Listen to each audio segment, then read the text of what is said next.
Welcome to Donmar TV News Channel. Opisyal nang tinanggap ni Senator Manny Pacquiao ang nominasyon ng kanyang grupo sa ruling party na PDP Laban para tumakbo sa pagkapangulo sa darating na eleksyon. Ibinoto ng kanyang mga kapartido ang senador sa isinagawang hybrid National Assembly kahapon kung saan nasa 10,000 grassroots members umano ang nakiisa. Sa kanyang acceptance speech, pinasaringan nito ang umano'y mga korap sa gobyerno. Sa ating pamahalaan na patuloy na nagsasamantala at nagnanakaw sa kaban ng bayan, malapit na kayong magsama-sama sa kulungan. Your time is up. Binigyan naman ng otoridad ng kanyang mga kagrupo si Pacquiao na pumili ng kanyang magiging vice president at kung sino ang bubuo sa senatorial slate kung saan kumpirmado ng kabilang si dating Eastern Samar Governor Lutgardo Barbo na vice chairman ng partido. Samantala, nakahanda naman si Vice President Leni Robredo na tumakbo sa pagkapangulo sakaling siya ang mapiling kandidato ng United Opposition. Ayon sa pangalawang pangulo, handa rin siya kung makaka one-on-one niya si former Senator Bongbong Marcos. Magugunitang sinabi ng dating senador na kumpiyansa itong manalo kay Robredo kapag nakaharap niya ito sa presidential race. Sabi ko nga, kung one-on-one kami ni BBM, go na go ako doon. Kung ako ka Eli, yung piliin na unity candidate, go na go ako doon.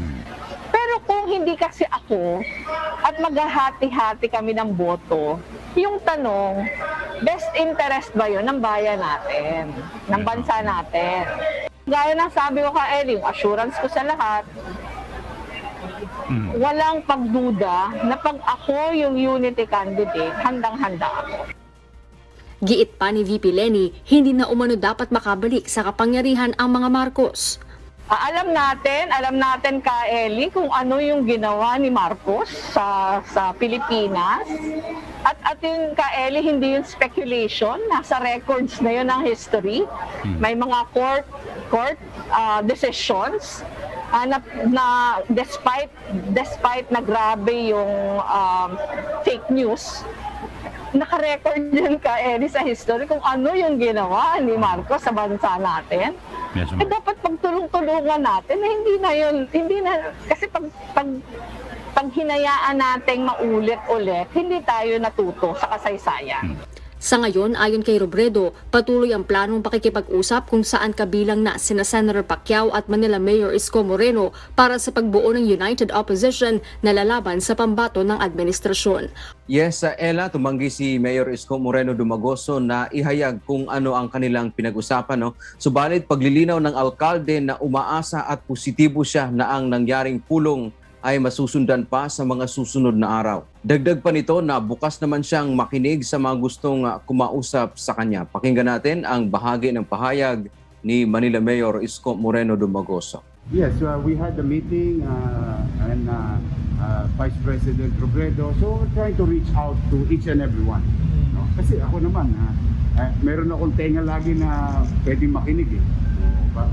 Wala namang masamang makinig. Na I am not in the liberty to discuss the details, but I can confirm there was a meeting. And hopefully there will be more meetings, no, na pwede namin mapag-usapan ng mga bagay.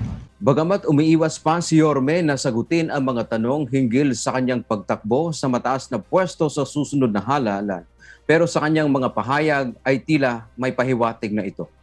I'm very optimistic that things will be better when we heal the wounds with our fellow men. Mas madali makaka-move on. And I'm hopeful decisions will be made in the couple of days.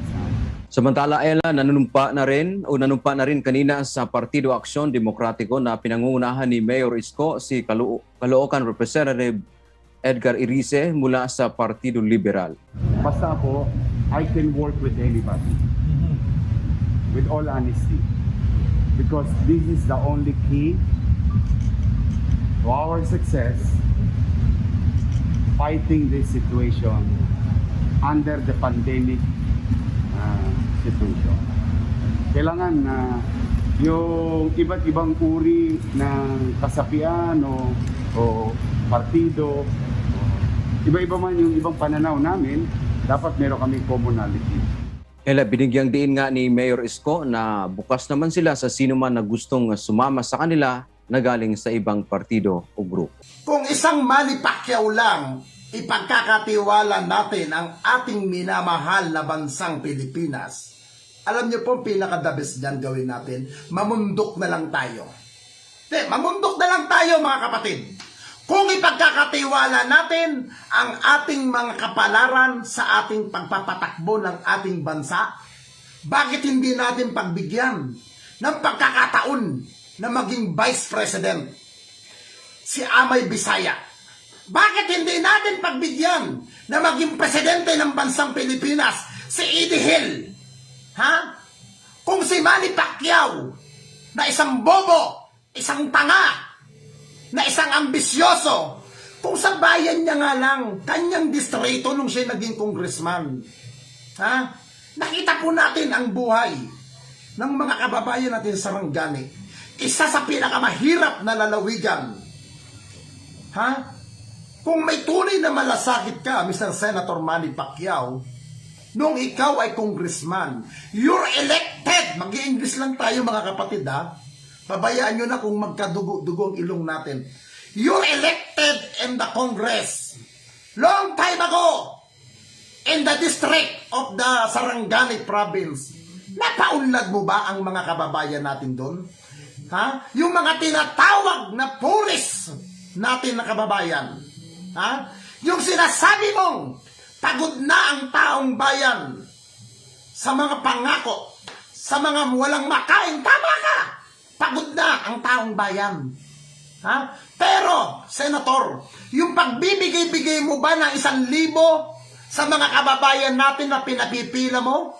Sapat ba yan para umangat ang buhay ng mga kababayan natin? Hindi sapat yun, Mr. Senator.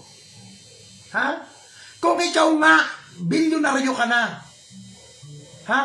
mayaman ka na, pero ganid ka pa rin sa kwarta. Ihalimbawa na lang natin itong si Mr. Mike Hanupol. Pinagawa mo ng kanta. Pero anong nangyari? Dinegma mo. Hindi mo pinapansin yung mama. Nag-push yung mama. Ang hinihingi niya sa'yo hindi tulong. Yung para sa kanyang kabayaran. Bagkos ang binigay mo, 50,000. Ayun ang post ni Mike Hanupol. Mag 300,000 ang utang mo sa kanya. Tapos ngayon sasabihin mo, gusto mo umunlad ang bansa? Gusto mong tumulong sa mga kababayan natin? Kung ang sarili mong ang tao na may inutangan mo, hindi mo mabayad-bayaran?